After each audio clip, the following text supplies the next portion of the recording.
প্রায় 30 বছর পর আপনি আপনার সপ্তম এবং দ্বাদশপতি মঙ্গলকে দশমপতি এবং নবমপতি শনির সাথে আপনার একাদশভাবে একত্রে পাচ্ছেন এপ্রিল মাসের 2 তারিখ থেকে মে মাসের 11 তারিখ পর্যন্ত।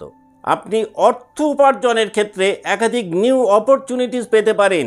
যারা দীর্ঘদিন ধরে অর্থ উপার্জনের রাস্তা খুঁজছিলেন কিন্তু কোনো ওয়ে পাচ্ছিলেন না, এই সময়টাতে কিন্তু একাধিক নিউ অপরচুনিটিস আপনি এক্সপেক্ট করতে পারেন।